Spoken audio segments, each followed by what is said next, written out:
Deputy CM Pawan Kalyan చేపట్టిన ప్రాయశ్చిత్త దీక్షకు మద్దతుగా శుక్రవారం పోరుమామిళ్లలో జనసేన పార్టీ నాయకులు శీలంశెట్టి లక్ష్మయ్య, జనసేన వీర మహిళా శీలంశెట్టి విజయలక్ష్మి, నగిరి రమణయ్య, రామయ్యనపుర మోహన్, తమిశెట్టి రమణయ్య, ఎక్కలూరి సిద్ధు, పాత కడప సిద్దయ్య, భైరిశెట్టి అశోక్, గాలి రామకృష్ణ, గండికోట శ్రీనివాసుల ఆధ్వర్యంలో పట్టణంలోని శ్రీ లక్ష్మీ వెంకటేశ్వర స్వామి దేవస్థానంలో ప్రత్యేక పూజలు నిర్వహించి పవన్ కళ్యాణ్ దీక్షకు సంఘీభావం తెలియజేశారు. ఈ సందర్భంగా వారు మాట్లాడుతూ ఎంతో పవిత్రమైన తిరుమల తిరుపతి దేవస్థానంలో గత వైసీపీ జగన్మోహన్ రెడ్డి ప్రభుత్వంలో ఎంతో పవిత్రంగా భావించి తిరుమల స్వామివారి లడ్డు ప్రసాదం కల్తీపై మండిపడ్డారు.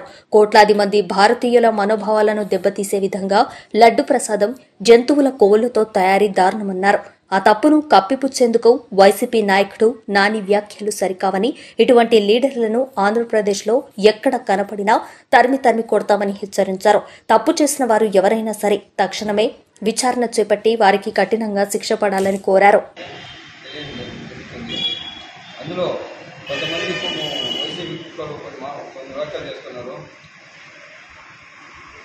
పవిత్రమైన లడ్డులో 300 పాలు నెయ్యి వచ్చేసి 300 అంట,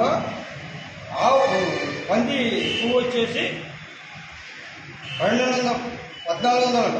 1400 గొప్ప, ఇది గొప్ప అని కొంతమంది ఇదిగా మాట్లాడారు.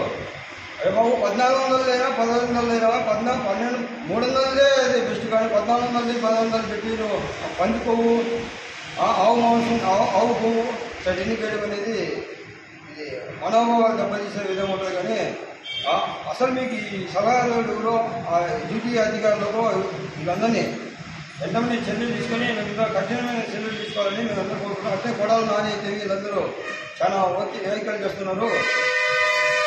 పవన్ కళ్యాణ్ గారు ఏం చేసినా హిందూ మతాలకే కాదు అన్ని మతాలు సమానం అనుకునే వ్యక్తి, అన్ని సమానం అనుకునే వ్యక్తి కాబట్టి ఏపీలో ఇప్పుడు వరద బాధితులకు 6 కోట్ల రూపాయలు డబ్బులు ఇచ్చినాడంటే సొంత జోబుల నుంచి డబ్బులు ఇచ్చే మొగాడు ఇంతవరకు చరిత్రలో లేరు.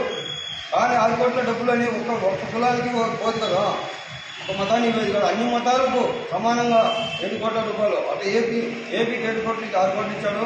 అట్నే తెలంగాణకు కూడా 1 కోటి రూపాయలు ఇచ్చిన ఘనత పవన్ కళ్యాణ్ గారిది, డిప్యూటీ సీఎం గారిది. కానీ అంత భవనమైన వ్యక్తిని పిచ్చపరిచే విధంగా మాట్లాడడం అనేది వైఎస్ఆర్సీపీలో చాలా దుష్టమైనది. దానికి మూల్యం చెల్లించుకోవడానికి తచ్చేవి వాళ్ళు శ్రీ వెంకటేశ్వర స్వామి చాలా ఇల్లు వ్యక్తి. కానీ వెంకటేశ్వర స్వామి 11 సీట్లకు ఇచ్చిండు, ఈసారి 0కు పడిపోతా. అసలు మీ కుటుంబాలే ఉండవు, మీ కుటుంబాలే ఉండకపోతాయని ఆ దేవుడు చూస్తూనే ఉంటాడు. పవన్ కళ్యాణ్ గారు ఏం చేసినా కానీ ఒక మతాన్ని కులాన్ని కాదు అందరినీ సమానం చేసే వ్యక్తి. కాబట్టి ఈరోజు ఆయన ఆరోగ్యాలతో సుఖ సంతోషంతో ఆ కుటుంబము ఏపీ మొత్తం అందరూ కూడా వారు సుఖ సంతోషంతో ఉండాలని ఆ దేవుని ప్రార్థిస్తూ జై జనసేన, జై హింద్. ప్రారంభించిన దీక్షకు మద్దతుగా పూర్వామిల జనసేన కార్యకర్తల మండలము పవన్ కళ్యాణ్ దీక్షకు మద్దతుగా వెంకటస్వామి గుడి దగ్గర పూజలు చేయడం జరిగింది. పవన్ కళ్యాణ్ గారి దీక్ష విజయవంతం కావాలని కోరుకుంటూ పేర్ని నానికి చెప్తున్నాము. ఇంకొకసారి పవన్ కళ్యాణ్ గారి గురించి అనుచిత వ్యాఖ్యలు చేస్తే మీకు ఆంధ్రలో ఎక్కడ వచ్చినా మేము అడ్డుకుంటాం. పవన్ కళ్యాణ్ గారి గురించి తెలిసి తెలియక ఏం మాట్లాడినా మర్యాదగా ఉండదని తెలియజేస్తూ జై జనసేన కార్యకర్తలను మాట్లాడుతున్నాం. అందరికీ నమస్కారం.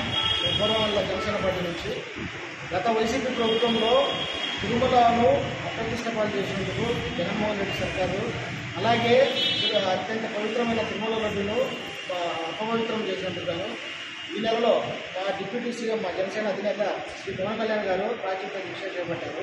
దానికి సంఘీభాగంగా ఈరోజు పూర్వమైలలో అందరం జనసైనికులు పూర్వమైన మండల జనసైనికులు నుంచి ప్రాచుర్య దీక్ష చేస్తున్నాము. అలాగే చాలామంది చాలా రకాలుగా పవన్ కళ్యాణ్ గురించి విమర్శిస్తున్నారు. అంతా సనాతన ధర్మం అనే ఒక ముసుగులో ఉండి పవన్ కళ్యాణ్ గారిని విమర్శిస్తూ ఇది చేస్తున్నారు. ఇది చాలా వరకు తప్పు. ఇప్పటికైనా ప్రాయశ్చిత్తం తెచ్చుకొని ఆయనకు సంఘీభావం జరపాలని కోరుకుంటున్నాను.